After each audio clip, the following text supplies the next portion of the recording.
Depuis le début de l'épidémie, on nous annonce qu'on aura un vaccin dans 12 à 18 mois, c'est-à-dire à peu près l'année prochaine.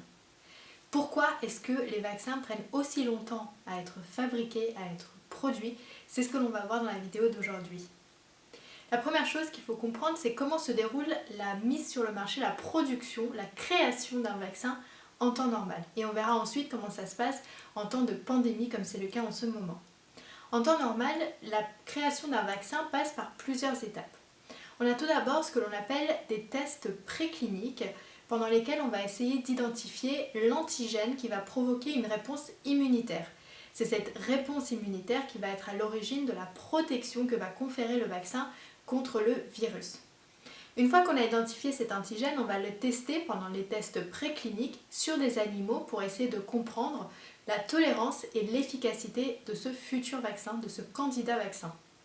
Une fois qu'on a testé sur l'animal, on va tester sur les hommes.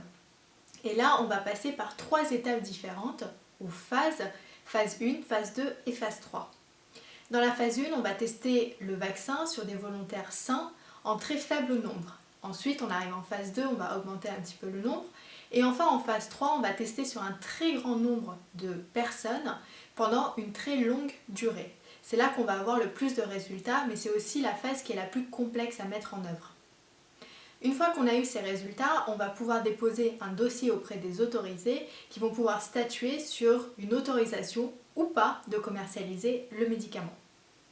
Pendant ces dernières phases, en parallèle, on va également essayer de développer la production et les processus de fabrication du vaccin pour pouvoir être prêt au moment de la commercialisation, et ça aussi, ça prend énormément de temps. Maintenant, quand on est en période de pandémie comme c'est le cas aujourd'hui, ces processus ne vont pas forcément être faits les uns après les autres. Ce que l'on va faire, c'est qu'on va en superposer pas mal, ce qui permet de réduire les temps et donc d'arriver dans les fameux 12 à 18 mois pour la création d'un vaccin. Ce qui est difficile aussi avec la crise du Covid, c'est la façon dont on va tester le vaccin. Pourquoi ? Pour pouvoir savoir si un vaccin fonctionne, il faut que les personnes auxquelles on a administré le vaccin puissent entrer en contact avec le virus pour voir finalement s'ils sont protégés ou pas. Or, dans le cas actuel, on a 2 barrières. La première, ce sont les fameux gestes barrières qui font que on ne saura peut-être pas si le vaccin est réellement efficace ou si tout simplement, parce qu'on respecte les gestes barrières, la personne à qui on l'a administré n'est tout simplement pas entrée en contact avec le virus.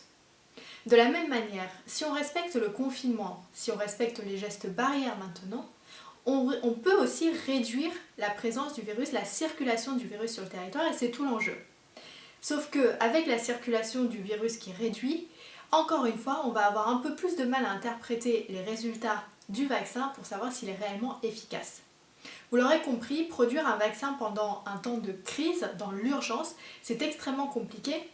Non seulement parce que les conditions de test sont complètement différentes et ne représentent pas forcément la réalité, mais aussi parce qu'il faut raccourcir drastiquement ces processus. C'est pourquoi, au lieu d'avoir plusieurs années de tests et de mise en place de processus de fabrication, on réduit ça à 12 à 18 mois pour avoir un vaccin très rapidement.